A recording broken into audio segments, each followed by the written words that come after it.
아세트산과 NaOH가 1대1로 반응을 했어요. 1대1로 반응을 해서 아세트산에 있는 H+와 NaOH에 있는 수산화 이온이 반응함으로써 물을 생성했습니다. 아세트산은 H+를 제공하고 난 다음에 아세트산 이온을 형성을 했죠. 그리고 NaOH는 Na+를 주고 난 다음에 Na+ 형태로 존재합니다. 아세트산 소듐 또는 아세트산 나트륨이라고 이야기를 하죠. 이 아세트산 소듐, 아세트산 나트륨은 실제로 수용액 중에서는 100% 이온화되어서 존재합니다. 알칼리 금속의 양이온은 어떤 음이온과 결합하더라도 수용액 중에서 100% 이온화되어서 존재하죠. 이 아세트산 소듐이 실제로 수용액 중에서 100% 이온화되어서 존재하기 때문에 아세트산 이온 따로, 소듐 이온 따로 존재하고, 이 아세트산 이온이 뭐냐? 아세트산 이온이라고 하는 것은 아세트산이라고 하는 절대적 약산의 짝염기예요. 절대적 약산의 짝염기이고, 우리가 산염기 파트 앞부분에서 그 이야기를 했죠. 산염기의 절대적인 세기와 산염기의 상대적인 세기를 이야기를 했는데, 아세트산과 같은 수용액에 용해됐을 때 약산성을 나타내는 물질을 절대적 약산이라고 하잖아요. 이 절대적 약산의 짝염기는 수용액 중에서 약염기성을 나타냅니다. 여기서는 아세트산이에요. 아세트산 이온만 용해되어 있는 거예요. 아세트산 이온이 있죠. 그래서 아세트산이 있는 것이 아니고 아세트산 이온의 짝염기에 해당되는 아세트산 이온이 용해되고, 이것은 절대적 약염기입니다. 절대적 약염기. 그렇기 때문에 당량점에서 용액의 액성은 뭐라고요? 약염기성이다 라고 생각하셔도 됩니다. 또는 더 나아가서 다음과 같이 생각해도 되죠. 아세트산 이온밖에 없어요. 이것은 실제로 소듐 이온과 결합하지 않아요. 이 아세트산 이온이 수용액 중에 존재하고 있을 때 자기가 H+ 줄 것은 없죠. H+ 받을 자리만 있어요. 이것이 물과 반응하는데 자기가 H+를 결합을 하면서 가져갔어요. 그래서 자기는 아세트산 분자가 됐어요. H2는 H+를 줬죠. H2는 수산화 이온으로 변화가 됐어요. 여러분들 산염기 반응에서 생성물 쪽에 히드로늄 이온이 있으면은 용액의 액성은 산성이에요. 생성물 쪽에 수산화 이온이 있으면 여기 산이 있든 없든 상관할 필요가 없어요. 수산화 이온이 있으면은 용액의 액성이 뭐라고요? 염기성을 나타내게 돼 있어요. 여기서는 생성물 쪽에 이 수산화 이온이 있죠. 그래서 수산화 이온이 있기 때문에 용액의 액성은 염기성인데, 염기성은 염기성인데 무슨 염기성? 약염기성. 왜 그러냐? 아세트산과 NaOH가 반응을 해서 더 이상 아세트산도 존재하지 않고 NaOH도 존재하지 않아요.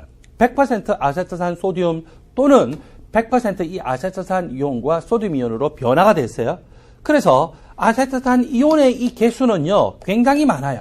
100개 대 100개가 반응하면 이것이 100개가 지금 생성됐어요. 굉장히 많아요.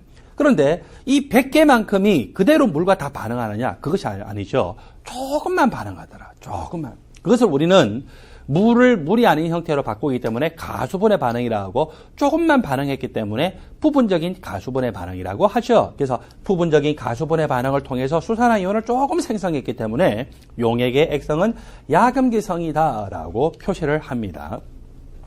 조금만 반응하는 이유는 뭐냐? 산과 염기가 반응할 때는 항상 더 센 산과 센 염기가 반응해서 약한 산과 약한 염기가 생성되는 쪽으로 치우치는데, 정반응이 진행될 때는 물이 H+를 제공하는 산, 아세트산 이온이 H+를 제공받는 염기, 역반응이 진행될 때는 아세트산이 H+를 제공하는 산, 수산화 이온이 H+를 제공받는 염기죠. 수산화 이온은 수용액 중에서 NaOH와 똑같아요. NaOH라면 가장 센 염기 중에 한 개죠. 따라서 이것이 더 센 염기겠구나. 그 다음에 산을 보더라도 마찬가지로 이것이 더 센 산이에요. 여러분, H2O 중성일 때 아세트산은 산이잖아요. 그럼 H2O가 산이라고 하면 아세트산은 적어도 물보다는 더 센 산이겠구나. 그래서 더 센 산과 더 센 염기가 반응하기 때문에 이 평형 반응은 역반응 쪽으로 치우쳐 있고, 정반응 쪽으로 가긴 가는데 얼마만큼? 조금 가는 거예요. 조금 가서 수산화 이온을 조금 생성하기 때문에 용액의 액성은 약염기성이다. 여러분들은 어떤 방식으로 생각하시든지 상관없어요. 자, 어쨌거나 간에 한 가지 암기하십시오. 약산과 강염기가 반응하면은 강염기가 약산의 성질을 죽이고 또 자기도 어때요? 좀 죽는 거예요. 그래서 그 강염기의 성질이 좀 죽어서 용액의 액성은 약염기성이다. 그렇게 간단하게 생각도 되고, 약산과 강염기하고 반응하고 난 다음에 결국 최종적으로 생성된 것은 이거밖에 없거든요. 이것은 약산의 짝염기다. 약산의 짝염기는 절대적인 약염기이기 때문에 용액의 액성은 약염기성이다. 또는 세 번째로는 가장 어려운 내용이죠. 아세트산 이온이 물과 반응을 해서 이렇게 생성되는데 더 센 산과 센 염기가 반응해서 약한 산, 약한 염기가 생성되는 쪽으로 치우치기 때문에 역반응 쪽으로 치우쳐 있고 정반응 쪽으로 조금만 가기 때문에 수산화 이온이 약간만 생성되니까 용액의 액성은 뭐라고요? 약염기성이다. 그래서 결론적인 내용은 약산과 강염기가 1대1로 반응을 했을 때 당량점에 도달하면 용액의 액성은 약염기성이다. 여러분들 용액의 액성이 약염기성이다라고 하면은요, 이렇게 당량점에 도달을 했을 때 약염기성이기 때문에 이때 사용할 수 있는 지시약은 뭐가 좋을까요? 네, 약염기성 조건. 그러니까 pH 값이 한 9나 10 정도에서 변색이 되는 지시약이니까 그 지시약의 pKa 또는 지시약의 pKa를 지시약의 pK 인디케이터라고 하죠. 그것이 약 9에서 10 정도인 지시약으로 대표적인 것이 페노불탈렌이죠. 그래서 이런 경우에는 페노불탈렌이라고 하는 지시약을 사용하게 되어 있습니다. 이것이 여러분들 교재 229조 위에서 7번째, 8번째 줄 정도 동그라미 4번에 표현되어 있어요. pH 변화가 급격하게 일어나는 구간이 약염기성 조건이고 그때 사용하는 지시약이 페노불탈렌이라는 거죠. 자, 여기서 우리가 끝난 것이 아니라 더 공부해야 될 것이 있습니다. 어떤 내용을 공부해야 되느냐? 최초 상태에서는 거의 100% 아세트산이었죠. 그리고 당량점에 도달하게 되면 이때는 거의 100% 아세트산 이온으로 변화가 됩니다. 자, 여기서 왜 제가 정확하게 100% 아세트산 이온이라고 하지 않고 거의 100% 아세트산 이온이라고 해야 될까요? 예. 당량점에서 아세트산 이온이 일단 생성됐어요. 생성되고 끝난 것이 아니고 이것이 물과 반응을 해서 또 어때요? 예. 물과 반응을 해서 수산화 이온을 약간 생성하면서 하여튼 반응이 진행된다는 거죠. 이렇게 해서 아세트산 이온이 100%라고 하지 않고 우리는 거의 100%다라고 표현을 합니다. 최초 상태에서 NaOH를 첨가함에 따라서 NaOH 수용액을 첨가함에 따라서 분명히 염기성 물질이 들어오기 때문에 pH는 가면 갈수록 커지는 쪽으로 가게 되겠죠. 그래서 이 아세트산 분자가 가면 갈수록 염기와 반응하기 때문에 아세트산 분자의 개수는 감소가 됩니다. 아세트산 분자의 개수가 감소하는 만큼 그것의 짝염기인 아세트산 이온의 개수는 점점 증가가 되겠죠. 같은 용액 중에서 개수가 감소한다, 몰수가 감소한다는 것은 농도가 감소하는 것입니다. 같은 용액 중에서 그것의 개수, 몰수가 감소한다는 것은 농도가 증가하는 것이죠. 그러면 어떤 경우에 이것 두 개의 개수가 정확하게 똑같을까요? 예, 당량점, 이퀴버런스 포인트에 도달하기 전의 2분의 1 지점이 되면은요, 아세트산 중에서 절반만 아세트산 이온으로 변화가 되기 때문에 두 개의 농도가 어떻게 된다? 같아지겠죠. 그래서 이 2분의 1 당량점 조건에서는 아세트산의 농도는 점점 감소하고 그것의 짝염기의 농도는 점점 증가해서 두 개가 딱 같아지고 이 B값이 얼마가 됩니까? 1로 나타나겠죠. 그래서 이 값이 1이고 이것보다 이전 조건에서는요, 아직도 아세트산 분자가 많겠죠. 그래서 이 2분의 1 당량점 이전에서는 2분의 1 당량점 이전에서는 아세트산이 아세트산 이온으로 변화가 되는데 절반보다는 덜 바뀌었기 때문에 분모의 값이 분자 값보다 더 크고 따라서 이 값은 1보다 작아요. 그리고 2분의 1 당량점 이후의 조건에서는 갈수록 아세트산 이온이 거의 100% 가까이 변하게 되고 아세트산 분자는 거의 제로에 가까워지죠. 따라서 2분의 1 당량점 이후의 조건에서는 아세트산의 농도는 너무너무 작아지는 것이고 그것의 짝염기인 아세트산 이온의 농도는 너무너무 커지기 때문에 이 B값은 뭐보다 클 거다? 1보다 클 거다라고 생각할 수가 있죠. 적어도 이 2분의 1 당량점에서는 아세트산과 그것의 짝염기의 몰수가 수용액 중에서 똑같고 이거를 기준으로 해서 요 근처에서는 뭐와 뭐가 공존합니까? 여기에서는 아세트산과 아세트산 이온이 공존을 할 수가 있습니다. 이것들이 공존한다. 어떤 약산과 약산의 짝염기가 적당하게 공존하면은요, 그때 pH 값은 어떻게 한다고요? pH 값은 pKa 더하기 상용로그 약산의 농도 분의 약산의 짝염기의 농도로 놓을 수가 있죠. 2분의 1 당황점을 기준으로 해서 이 근처에서는 약산인 아세트산과 그것의 짝염기가 공존하기 때문에 핸델에슨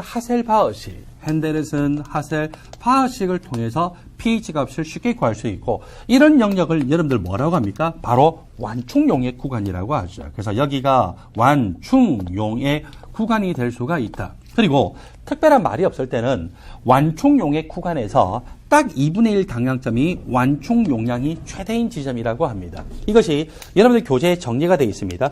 여러분들 교재 내용을 봅시다. 228쪽 제일 아래쪽에 티귿의 내용입니다. 약산과 약산의 짝염기가 공존하기 때문에 여기서는 완충 용액에 작용을 할 수가 있다. 그리고 2분의 1 당량점, 이 그래프에서는 바로 스몰 b 지점이죠. 여기가 완충 용량이 최대예요. 자, 그렇다면은 스몰 b에서 만일에 스몰 c로 가면 어떻게 할까요? 스몰 c는 누가 많아요? 아세트산 이온이 많은 거예요? 아세트산 분자가 많은 거예요? 아세트산 이온이 많잖아요. 아세트산 이온이 많다는 것은 이것은 약염기거든요. 외부에서 첨가되는 뭐에 대해서? 산에 대해서 저항을 할 수 있죠. 그래서 이거는 염기가 많기 때문에 산에 대한 완충 용량이 크다. 여러분들 염기를 첨가하면은 왼쪽에서 오른쪽으로 가죠. 그러면 산을 첨가하면 어디서 어디로 갈까요? 오른쪽에서 왼쪽으로 가겠죠. 그래서 한참 산을 첨가해도 pH가 많이 변화되세요? 생각보다 적게 변화되세요? 생각보다 적게 변화됐죠. 그 다음에 스몰 a 지점은 그러면 어떠냐? 스몰 a 지점은 지금 아세트산 상태가 더 많아요. 아세트산 상태가 아세트산 이온보다 더 많고, 아세트산이라고 하는 것은 약산으로서 외부에서 첨가되는 염기에 대해서 저항을 할 수 있죠. 외부에서 한참 염기를 첨가했어요. 외부에서 염기를 첨가해서 pH 값이 변화가 됐어요. pH 값이 한참 변화돼도 얼마밖에 변화가 안 됐냐면 요만큼밖에 변화가 안 됐죠. 그래서 스몰 a 지점은요, 외부에서 첨가되는 염기에 대한 완충 용량이 크고, 스몰 c 지점은 외부에서 첨가되는 산에 대한 완충 용량이 크고, 특별한 말이 없이 그냥 완충 용량이 어디가 최대냐라고 하면은 바로 이 2분의 1 당량점이 최대다. 2분의 1 당량점이요, 이 그래프를 해석을 해보면은 가장 기울기가 완만해요.